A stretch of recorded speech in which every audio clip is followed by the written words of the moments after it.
નમસ્કાર દોસ્તો, સ્વાગત છે આપ સર્વનું તમારી પોતાની YouTube channel ocean coaching classes પર।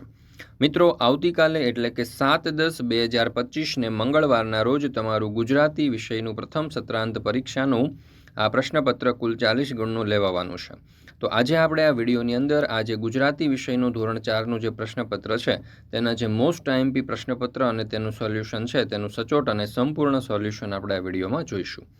મિત્રો, આપણી આ ચેનલ ઉપર ધોરણ 3ના દરેક વિષયના જે બ્લુ પ્રિન્ટ મુજબના પ્રશ્નપત્ર અને તેના સચોટ સોલ્યુશનના વિડીયો અને પીડીએફ મુકાઈ ચૂકી છે। તો જરૂરથી આ વિડીયો અને પીડીએફનો અભ્યાસ કરી લેજો, જે તમારી પ્રથમ સત્રાંત પરીક્ષાની તૈયારી માટે અને પ્રથમ સત્રાંત પરીક્ષામાં સારામાં સારા ગુણ પ્રાપ્ત કરવા માટે તમને ખૂબ જ ઉપયોગી થશે। ચાલો તો જોઈએ ધોરણ 3 વિષય ગુજરાતી 7/10/2025ને મંગળવારના રોજનું કુલ 40 ગુણનું આ પ્રશ્નપત્ર। એમાં છે પ્રશ્ન નંબર 1, નીચે આપેલા ફકરાનું સુંદર અક્ષરે અનુલેખન કરો, જેના કુલ 5 માર્ક્સ છે।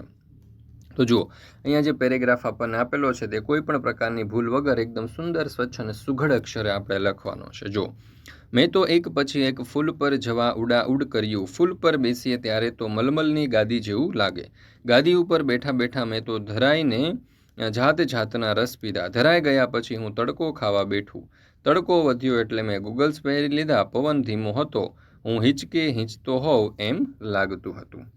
ત્યાર પછી તમારા માટે દોસ્તો એક ખાસ એક મહત્વની સૂચના છે, એક જાહેરાત છે કે ધોરણ 3થી 8ની જે પ્રથમ સત્રાંત પરીક્ષા 2025 છે તેના માટે ઓશન કોચિંગ ક્લાસીસે મોસ્ટ આઈએમપી પ્રશ્નપત્ર અને તેના સોલ્યુશન તૈયાર કરેલા છે। દરેક વિષયના 2 પ્રશ્નપત્ર ઉપલબ્ધ છે। જો આ બંને પ્રશ્નપત્રનો તમે સારામાં સારી રીતે અભ્યાસ કરી લેશો તો પરીક્ષામાં 100% તમે સારામાં સારા ગુણ પ્રાપ્ત કરી શકશો। અધ્યયન નિષ્પત્તિ અને બ્લુ પ્રિન્ટ મુજબ તમારી ત્રિમાસિક કસોટીઓ, એકમ કસોટીઓ, ગયા વર્ષના જૂના પ્રશ્નપત્ર અને સ્વઅધ્યયન પોથીમાંથી તૈયાર કરેલું આ મોસ્ટ આઈએમપી પ્રશ્નપત્ર છે। વોટ્સઅપ પર પણ તમે પીડીએફ મેળવી શકો છો। વોટ્સઅપ પર પીડીએફ મેળવવા માટેનો નંબર આપેલો છે 7046222254। આ નંબર ઉપર કોન્ટેક્ટ કરી સંપર્ક કરી અને સોલ્યુશનની પીડીએફ મેળવી શકો છો। ત્યાર પછી છે પ્રશ્ન નંબર 2, આપેલા પ્રશ્નોના ઉત્તર લખો, જેના કુલ 6 માર્ક્સ છે। પહેલું, વરસાદ સાથે વાત કરવાની હોય તો તમે તેને શું કહો? ઉત્તર, કયા દેશથી આવે છે અને કયા દેશ જવાનો, કોણ તને મોકલે છે અને કોણ તને બોલાવે છે? બીજું, ધક્કો લાગવા છતાં પાંદડા પરથી ઈંડા પડી કેમ ના ગયા? ઉત્તર, ઈંડા પાંદડા ઉપર બરાબર ચોંટેલા હતા, તેથી ધક્કો લાગવા છતાં પાંદડા પરથી ઈંડા પડી ના ગયા।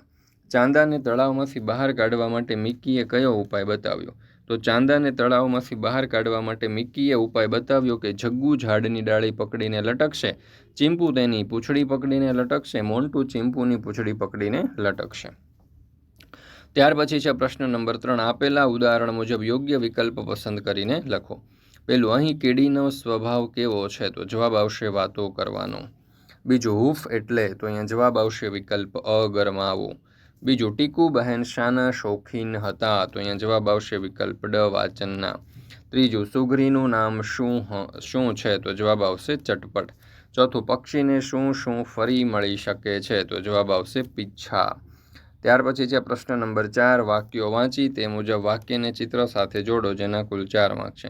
પહેલું, સાંકડી ગલીને છેડે તાળાવડી, તો અહીંયા ચમચી સાથે જોડીશું। મને કાપે એટલા લોકો ગીત ગાય છે, તો જવાબ આવશે કેક।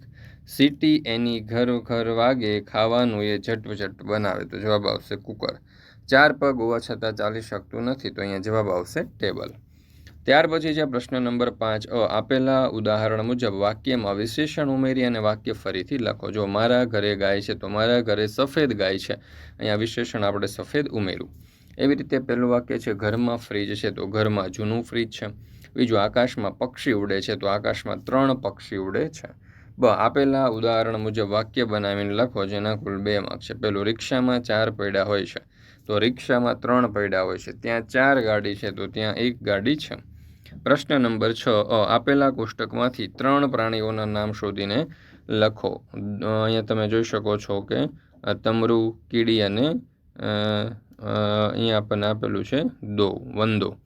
ચાલો તો ત્યાર પછી આપેલા શબ્દોના મૂળાક્ષરોને યોગ્ય રીતે ગોઠવી અને શબ્દ બનાવો। જબેલી તો જલેબી, કાળગ તો કાગળ અને અગજર તો અજગર। ત્યાર પછી છે ક, નીચે મુજબના શબ્દનો ઉપયોગ કરી અને અર્થપૂર્ણ વાક્ય બનાવો। જો ચોપડી અને રાજા જેવા શબ્દો આપ્યા છે, એના ઉપરથી વાક્ય બનાવ્યું કે ભાઈ ગુજરાતની ચોપડીમાં રાજાની એક સરસ વાર્તા હતી. તો નદી અને તળાવ જેવા શબ્દો આપ્યા છે, તો આપણે વાક્ય બનાવી શકીએ. નદીમાં ઘણી મસ્ત માછલીઓ તરતી હતી.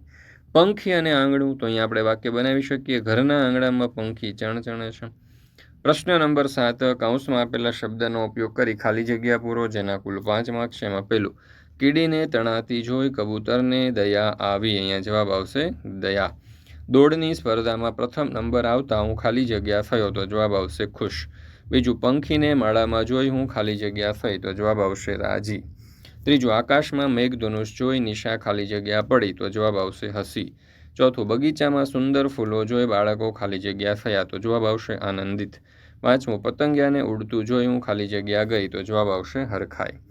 ત્યાર પછી છે પ્રશ્ન નંબર 8, નીચે આપેલા વાક્યમાં ખોટા શબ્દ ઉપર ગોળ કરો. ચાલો, તો પહેલું, મેં ગરમા ગરમ ખાલી જગ્યા પીધું, તો દૂધ પીધું એટલે દધું ઉપર આપણે ખોટું કરવાનું છે. મેઘાએ લાલ રંગના કે રગના ફુગ્ગા ફુલાવ્યા, તો રંગના એટલે રગના ઉપર છેકો. અગજર કે અજગરના ઝાડને વીંટળાઈ ગયો, તો અગજર. વાળ કાપવા વાળંદ કે વાણંદ પાસે જવું પડે, તો વાણંદ પાસે.